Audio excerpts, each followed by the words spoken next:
Pour ce feuilleton, on vous retrouvera en images demain. Et surtout quand j'étais à l'école, jamais j'aurais cru qu'un jour je devrais vous dire dans un instant à la RTBF un reportage pour les Barakis. On vous explique quand même un petit peu l'artiste Nicolas Bouissard. Il parle généralement de cabane de Baraki, c'est ce qu'il construit. C'est pas un jugement en fait, c'est une appellation artistique. Oui, parce que Nicolas est un créatif. C'est lui, souvenez-vous, qui à l'époque avait créé le safari des coins moches dans Charleroi. C'est lui aussi qui avait inventé un bracelet porte-mayonnaise. C'est plutôt étonnant. Ou encore le chien gonflable. Bref, ce monsieur a des idées. Les cabanes de Baraki, c'est où ? C'est dans le parc d'Egmont à Bruxelles, on regarde ça.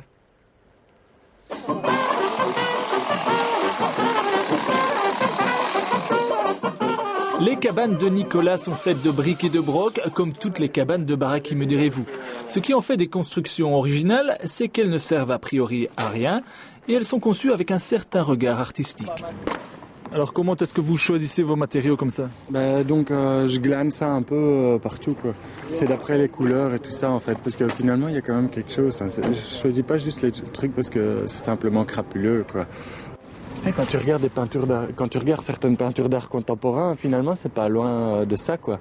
Sincèrement, tu vas dans des musées, tu peux retrouver ça, quoi, tu vois. Et puis, parce que c'est un grand nom, il pourrait presque l'exposer direct, quoi. L'œuvre de Nicolas, sa cabane de Baraki, c'est dans un parc classé de Bruxelles qu'elle s'expose. Il l'installe dans cet espace à l'invitation d'un institut d'art plastique.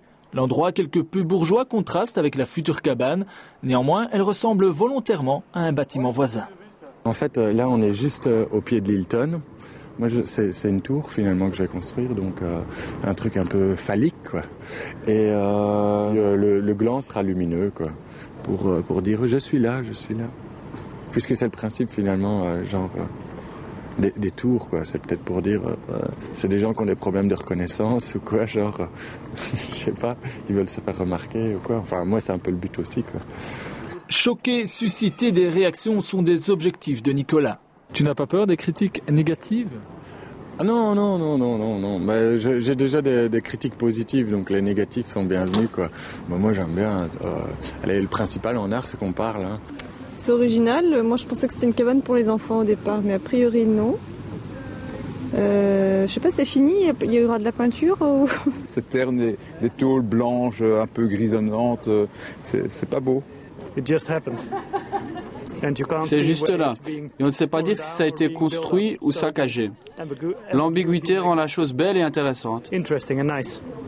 C'est laid sans être laid, puisqu'il y a quelque chose qui se passe autour, donc il y a une émotion qui passe, et donc là je pense qu'on dépasse l'aspect de la laideur et qu'on arrive à quelque chose beaucoup plus fort, qui est propre à la création artistique justement. À travers cette œuvre à l'esthétique ambiguë, Nicolas révèle une opinion. Il faut arrêter avec les artistes victimes comme ça, qui vivent comme ça au crochet de je sais pas quoi, qui vivent qu'avec des subventions, quoi. On veut démontrer qu'avec pas grand-chose et beaucoup d'imagination, finalement, on sait faire des choses, quoi. Imposteur ou génial, ce créateur de cabane de Baraki qui peut prétendre trancher. L'art de tout temps est discutable et pose question. C'est aussi ça, sa raison d'être.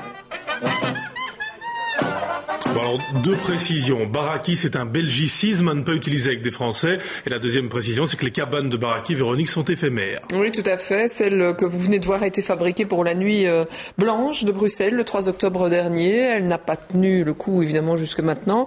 Pour découvrir, cela dit, tout le travail de Nicolas en général, un site www.nicolasbouissard.com. Il est 19h13. On imagine que la question est la même chez vous comme chez nous. Qu'est-ce qu'on mange ce soir ?